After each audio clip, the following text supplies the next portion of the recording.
wanted to do another game. This time it's going to be a game from the white perspective.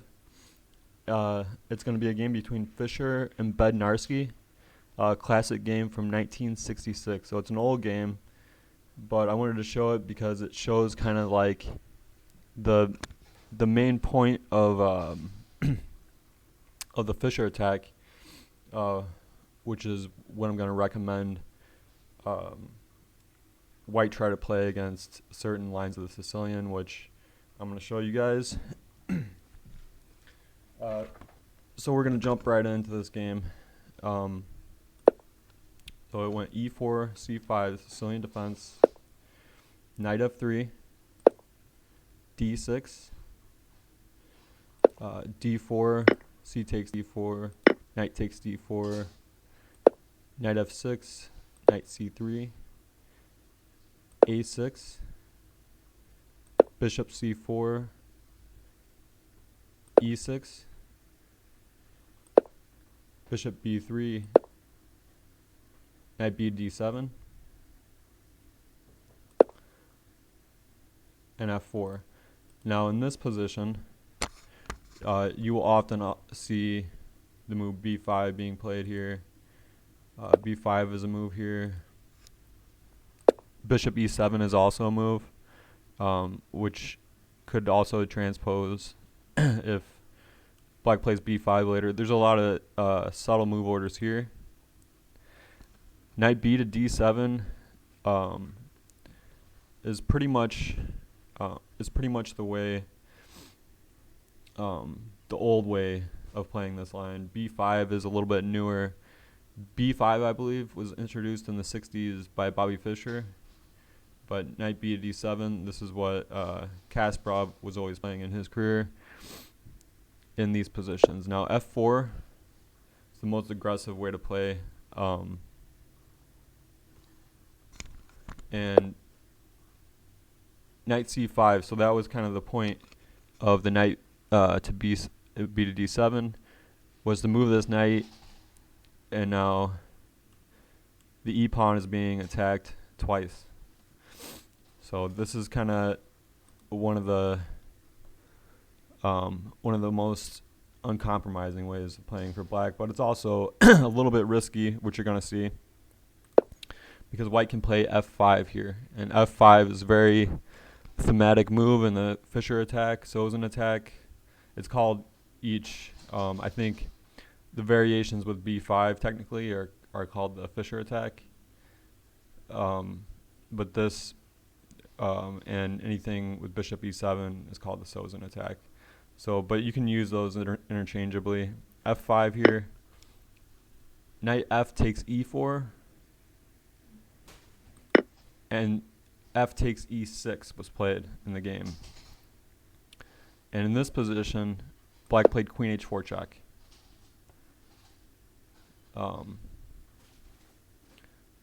But we want to look at some other moves here. Queen h4 check is the sharpest move, which we're going to examine. Give me one moment.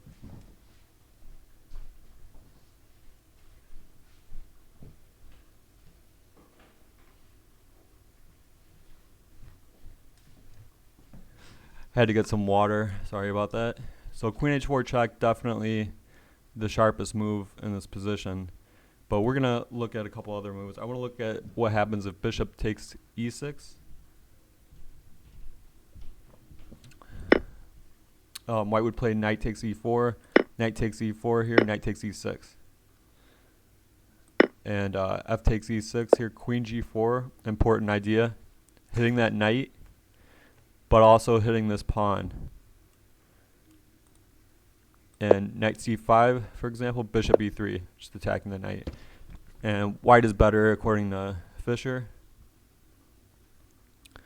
Okay, so instead of f takes e6 in this position, we'll look at queen h4 first. After g3, knight takes g3, bishop g5. That's an important idea. And queen e4 check, for example, king d2. and knight takes the rook here. White plays knight c7. King d7 here, knight takes a8, and white is better. So the bishop takes move, and then there's f takes. So it's important to remember after bishop takes here, I'll go over it one more time. Knight takes e4, knight takes e4. Remember, you're always leading off with this queen g4, hitting the center, and then knight c5, bishop e3. Whereas instead of f takes here, if queen h4 check in this position, instead of taking the knight, g3 could be played. And if black plays the best move, which is knight takes g3, bishop g5. Very important move. Queen e4 check, king d2, knight takes h1. So those are just some sidelines that you guys should be aware of. And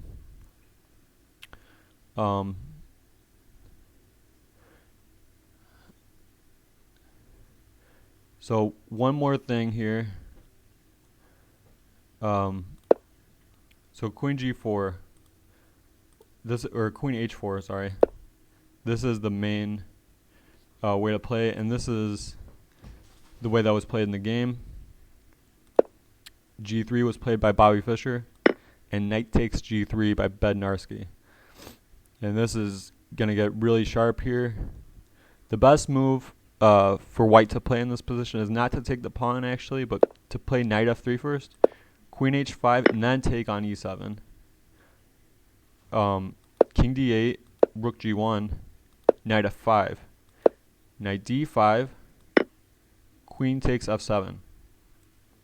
So what would have happened? Let's say black played something else like knight takes b3. We have this bishop g5 check. So, and one thing to always remember in any position that'll help you is that you should always look at checks, captures, and threats first that you can make. If you can attack something or give a check, those are always things that you should consider first. Maybe they work, maybe they don't, but in this case, bishop g5 is a good move to find. Forcing king d7. If bishop e7 here, then we would have knight takes e7, knight takes e7, queen d6 check, and black can just go, black's done. So bishop g5. So after queen takes g7 here, it's same idea. So now bishop g5 comes anyway. King e8, queen e2 check. Now hold on, wait. Can't white just play knight f6 check and with a discovered attack against the queen and win the queen? And after takes, for example, yes. And that's probably also winning. But queen e2 check is actually better and ends the game quicker. After bishop e6, blocking. Knight f4, keeping the pressure on e6. King d7, castle long, queen e8. Which black could consider also knight takes b3. Both are losing absolutely after a takes b3. Queen e8 then. Rook g1. Bishop g7. Otherwise, the bishop is going to be lost. Queen d3, hitting the queen, and also just creating some nasty threats everywhere. So instead of knight takes, what if bishop takes? What if bishop just takes bishop instead of knight? Knight e5 check, great move to find. King c7, knight takes f7. It's game over. Now, after the move in the game, queen e8, bishop takes e6 check. Knight takes e6, queen e4. So the knight's being hit here, and also this. So creating two threats at once. g6. He wanted to defend the knight. Knight takes e6. So Fischer could have played Fischer could have taken the pawn with check immediately, but knight takes e6 is even better. Queen takes e6, for example. And let me just say that Bednarski resigned in this position. But, for example, if he would have taken, right, queen takes b7 is just completely over. You can see white has just too much here. There's just too much. So that's the game, and that was the first.